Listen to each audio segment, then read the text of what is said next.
bildirir. Allah sizləri dünya və axirətdə İmam Muhammed Baqir Əleyhisselamdan ayrı salmasın. Çox sağ olun. Mən də təşəkkür edirəm dəvət etdiyinizə görə və mən də ilk əvvəl sərvərimiz Həzrəti İmam Zaman Ağa Cəlallah Fərəcəv Şərifə və siz əzizlərimə, bütün əhl-i beyt dostlarına təsliyyət başsağlığı ərz edirəm. İmam Muhammed Baqir Əleyhissalatu vəssalamın şəhadət münasibəti. Allah o ağanın ziyarət feyzini və şəfaətini axirətdə nəsib etsin inşallah. Amin. Allah razı olsun şeyxim. Şeyxim, vaxtı çox uzatmadan ilk sualı səsləndirmək istəyirəm. Mövzusunu bir daha qeyd edirəm. İmam Muhammed Baqir Əleyhisselam və böyük şiə şagirdlərinin yetişdirilməsi. Mövzumuz budur. İlk sualımız da bundan ibarətdir. Niyə İmam Muhammed Baqir Əleyhisselamın dövrü Əhl-i Beyt elmlərinin yayılması üçün ən yaxşı fürsət oldu?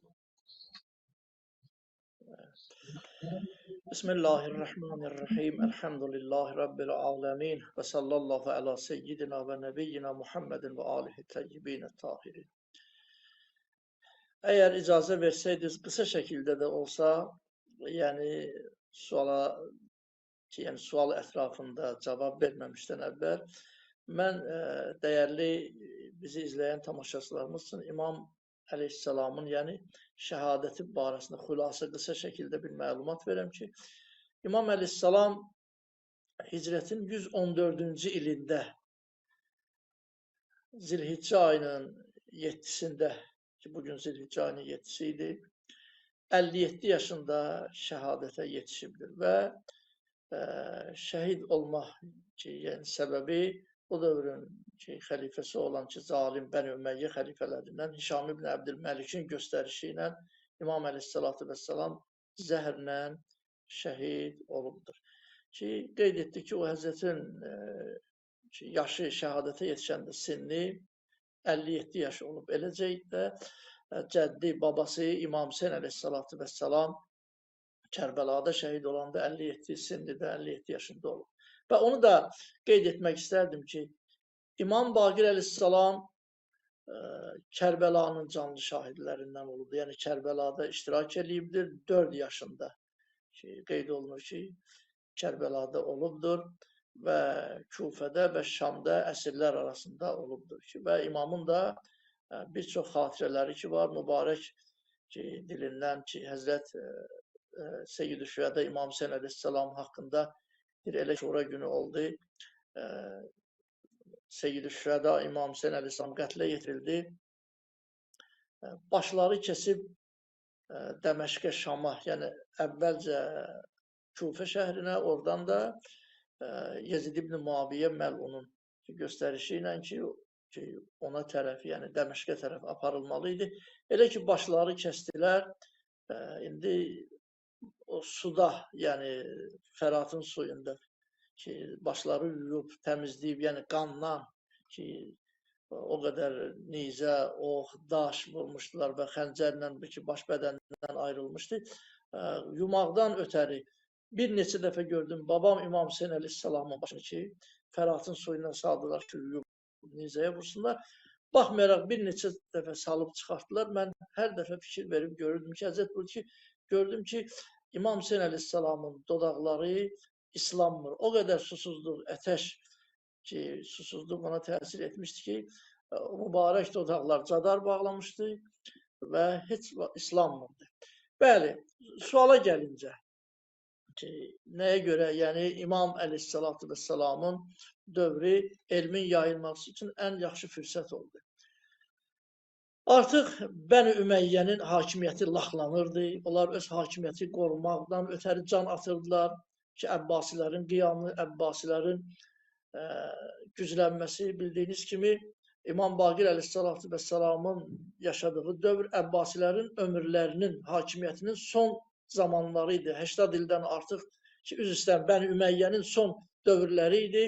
80 ildən artıq Bəni Üməyyənin hakimiyyəti olub və həmən dövr ki, Lori ibarəmizdən, öz keçi ibarəmizdən desək ki, başları özlərinə qarışmışdı çox vaxt. Yəni, Əbbasilərlə mübarizə aparırdı Bəni Ümeyyə, öz taxtı tacını qorumaqdan ötəri başları qarışmışdı və bir fürsət idi. İmam Əleyhissalatu vəssalam ki, elmi Muhammediyyə sallallahu aleyhi və cəddi Peyğəmbərin elmini ki, Əhl-i Beyt əleyhissalamın elmini yaymaq üçün böyük bir fürsət əldə etdi ki, bəli, bu fürsəti də ondan sonra onun oğlu bizim 6-cı imamımız İmam Sadiq əleyhissalatu vesselam ki dəyərləndirdi və həmən təməli qurulan İmam Baqir əleyhissalam tərəfindən təməli qurulan məktəbi ki, daha da genişləndirdi.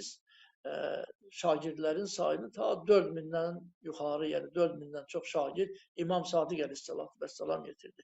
Bəli, səbəb əsas bu idi ki, həmən dövrdə ki, artıq Bəni Üməyyənin hakimiyyəti laxlanmışdı. Onların bütün yəni düşüncələri, bütün güclərini səfərbər etmişlər öz hakimiyyətinin qorunmasına. Əbbasilərlə mübarizəyə. Bəli.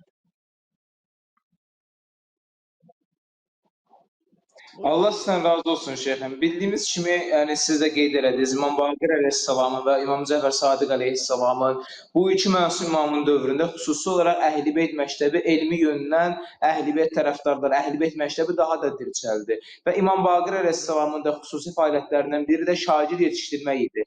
Ən mühüm şagirdləri kimlər idi İmam Baqir əleyhissalamın? Sualımız budur.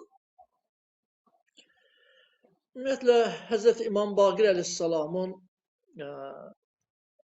şagirdlərinin sayı nə qədər olub, az fərqlə, yəni çox da yox, az fərqlə ki, yəni müxtəlif rəqəmlər göstərir, amma mərhum Şeyx Tusinin ricalına əsasən ki, onların sayının 464 nəfər şagird olub İmam Baqir əleyhissalatu vesselam.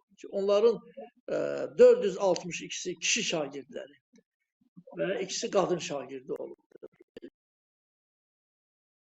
Məşhur olanları Cabir ibn Yezid Cavfi, sonra Muhammed ibn Muslim Səqəfi ki, bu fəqih və mühəddis idi ki, hədis elmində İmam əleyhissalamın, Əhl-i Beyt əleyhissalamın hədislərini bilib yaymaq və fəqahətdə, fiqhdə ki, böyük bir alim idi. O cümlədən Zürarə ibn Əyən ki, böyük bir elm sahibi idi. Həm İmam Baqir əleyhissalatu vesselamın, həm də İmam Sadiq əleyhissalamın. Onun xüsusunda Zürarə ibn Əyən haqqındakı böyük sözləri vardır. Bəli, Şiənin ən böyük fəqihlərindən biri Zürarə idi. O cümlədən Bureyd ibn Muaviyyə ki, İmam əleyhissalatu vesselamın, İmam Baqir əleyhissalamın ömdə, yəni mühüm şagirdlərdən olubdur. İmamın xüsusi rəğbətini qazanan şagirdlərdən olublar. Və Allah razı olsun. Adların sadaladığımız ki, həmin imamın o əshabından, o şagirdlərindən İmam əleyhissalatu vesselamın elmi haqqında ki, bəzi məqamları istərdim ki, diqqətinizə çatdıram. Belə qeyd olunur ki, bəli, Abdullah ibn Əta Məkki Ma rəəytul uləma ində əhədin qəttu əsqərə minhum ində Əbi Cəfər ibn Muhammed ibn Ali. Bütün alimləri, o dövrün bütün alimləri, mən İmam Baqir əleyhissalamın huzurunda, yəni ondan başqa belə bir mənzərə heç yerdə görməmişdim. Böyük nəhəng alimlər ki, müxalif alimlər, İmam Baqir əleyhissalamın huzurunda sanki bir məktəbli uşaq, ustadın huzurunda nəzür əyləşər, bir müəllimin huzurunda nəzür əyləşər uşaqlar, şagirdlər, böyük alimlər İmam Baqir əleyhissalatu vesselamın əzəməti qarşısında, elmi qarşısında o cürə əyləşirdilər. Və o cümlədən demək, Cabir Cavfi kəənnəhu beynə yedəy müəllimihi, həmin ibarəni o da deyir ki, elə bil ki, öz müəlliminin, ustadının yanında oturan bir